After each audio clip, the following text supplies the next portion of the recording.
في القلب مشاعر أخفيها قد أشرقت الشمس عليها عن خطط لم أعبأ فيها ستكون بأيامي فرقا فحياتي قبل الحلقات بضياع بشتاتي من دون.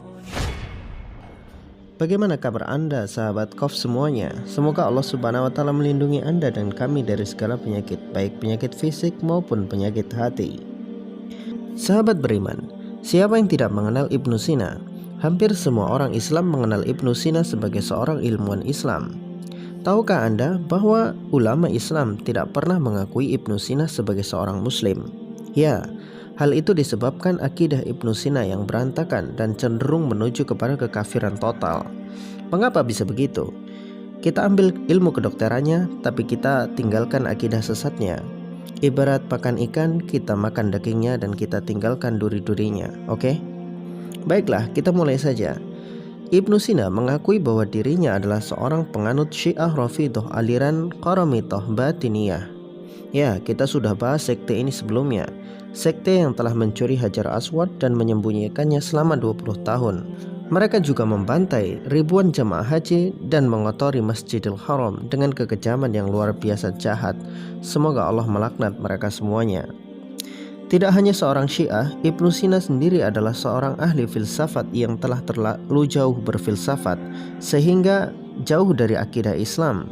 Salah satu keyakinan filsafat Ibnu Sina adalah alam ini bersifat qidam atau qadim dan azali, tidak akan hancur. Tuhan tidak membuat alam dengan sendirinya, tetapi Tuhan menciptakan alam dari bahan-bahan yang telah ada.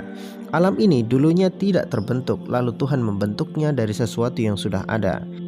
Ibnu Sina juga meyakini bahwa nanti pada hari kebangkitan yang dibangkitkan hanya roh dan tidak ada tempat kembali. Selain itu, Ibnu Sina juga berkata sesungguhnya Allah tidak mengetahui sesuatu yang bersifat juz'iyah atau perkara-perkara kecil seperti partikel atau struktur atom. Allah hanya mengetahui perkara-perkara yang bersifat besar dan global. Dari sini, sudahkah Anda faham kesesatan akidah Ibnu Sina? Imam Al-Ghazali di dalam kitab Tahafut Al-Falasifah mengatakan bahwa Ibnu Sina kafir karena keyakinannya bertentangan dengan apa yang telah Allah Subhanahu wa Ta'ala ajarkan di dalam Al-Quran dan apa yang diajarkan oleh Rasulullah SAW di dalam As-Sunnah, bahwa alam ini bersifat baru.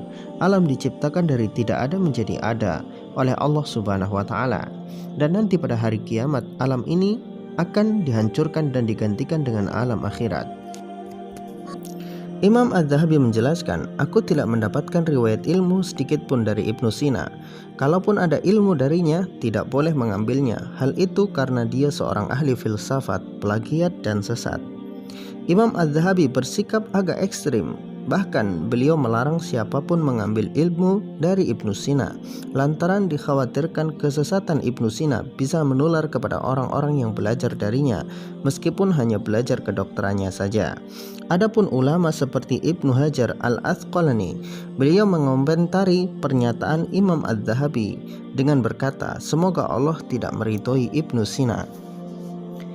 Ibnu Katsir di dalam Al-Bidayah wan Nihayah juga mengatakan bahwa Ibnu Sina kafir berdasarkan keterangan dari dirinya sendiri dan kesaksian para ulama terhadap kesesatannya. Ibnu Sina pernah mengatakan bahwa dia dan ayahnya adalah penganut Syiah Qaramithah.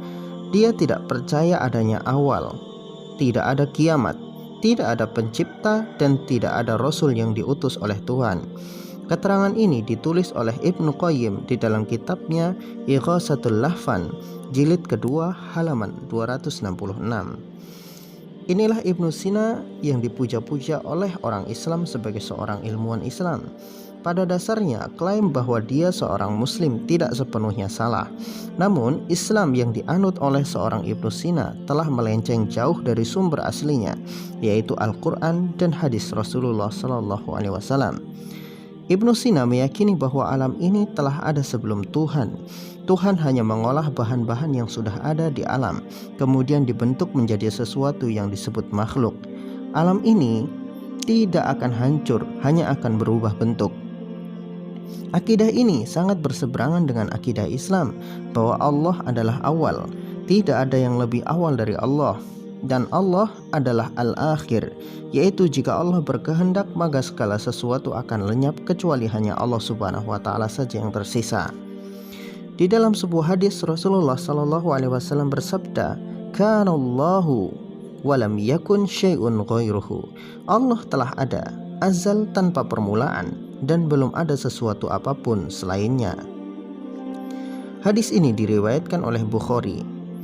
Hadis ini menjelaskan bahwa Allah ada sebelum apa yang kita sebut sebagai makhluk ada.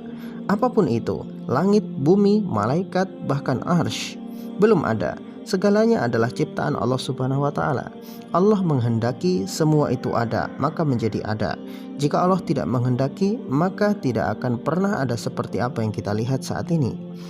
Pembahasan ini akan kita bahas pada video selanjutnya dengan dalil-dalil yang sahih dan berdasarkan kitab-kitab yang kita akui sahihnya, seperti Fathul Bari, Ibnu Hajar Al-Asqalani, dan lain sebagainya. Kesimpulannya, meskipun Ibnu Sina kafir karena akidahnya yang kacau balau, tetapi bagi kita boleh saja mengambil ilmu kedokteran darinya tanpa mengambil masalah akidah yang dia yakini.